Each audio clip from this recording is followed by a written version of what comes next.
We have a bunch of people in the room, but in fact we have many more people in the room than we have in the room because we each come in here with our family. We each come in here with a whole bunch of introjects and projections, so that when you see me talking, the way that it makes you feel has a history. And that history is primarily your formative years from when you were a child, but it grows and it finds disguises and stuff like that. So really we have a very, very active situation in here, with each person having so many different perspectives based on their past. And of course, what I'm saying right now is consistent with what psychoanalysis is about. But what's happening here includes Barbara's knee over her leg, and this fellow writing, and Jordan videotaping. Each of us come in with, with our armor and our props and our history, and it's the way that we deal with the world, right?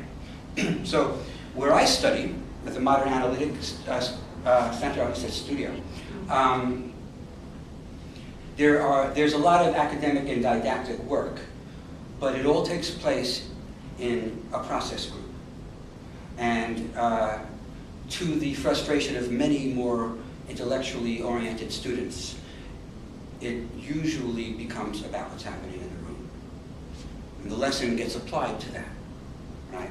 So I want to be aware of that, and not that we'll necessarily deal with it, but how you're feeling, how you feel about someone else, how you feel about me, how you feel about yourself, what you want to do, what your frustration might be, what your wish might be at any given moment. Drive. Freud basically thought, like the heart, that we are driven by some basic urges, right? And basically, the first thing he thought was, I'm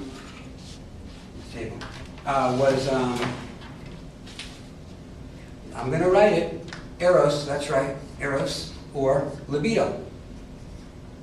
That's an urge to merge, to love, to unify. It's toward fullness, as the term some of us use. And he thought that basically that's what we want to do, and that's our basic urge, and sometimes we can't do it, and that's it. It's biological, right? Sometimes we can't do it, and in order to be able to express these urges, we have to learn certain skills in the world, and that's called ego.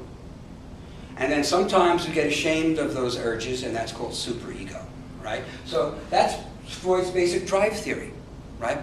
But around World War I and then into World War II, he began to notice a characteristic in people that wasn't moving toward fullness and love. So he began to think that perhaps there was a second drive, an additional drive that was in conflict, and he called that thanatos, the death drive, which basically is, so both of these would be the dual drive, right? Okay. That works, right?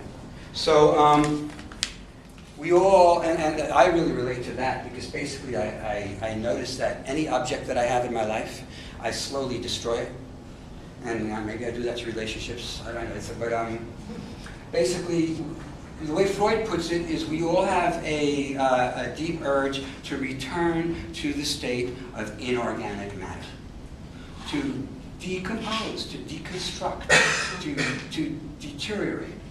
All this movement toward fullness is too much stress. So that might be called, just to put it on the other side of fullness, emptiness.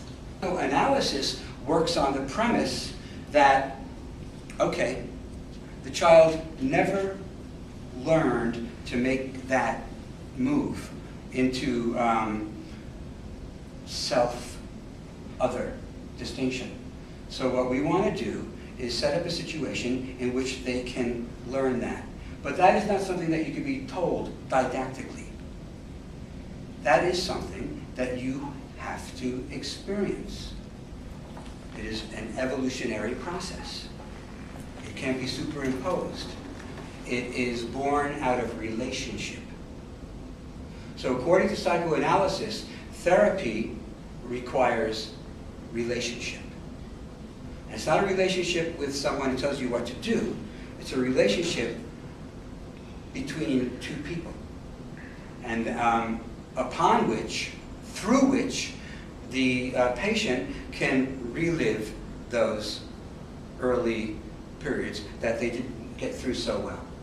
And what the patient will do is bring their state into the analytic setting, and the analyst will become familiar with it.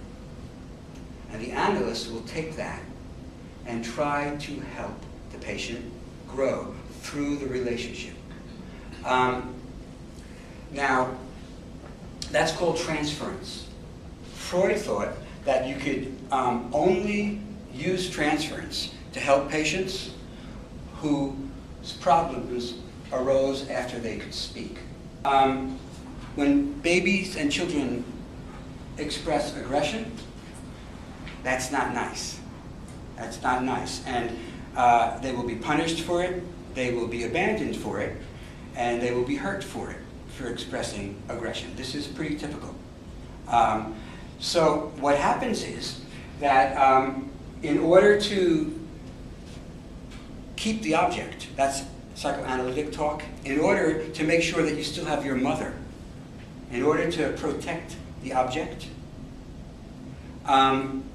you do not express your aggression. And if your aggression becomes so strong that you can't help but express it, then there's another thing you can do. You could prevent yourself from feeling the aggression. And how can you prevent yourself from feeling the aggression? Various ways. You could get numb, in which case you don't feel anything. You can do something else, which is you can make it so that you can't even think straight. In other words, if you are able to complete a thought, then that thought will remind you of your aggression.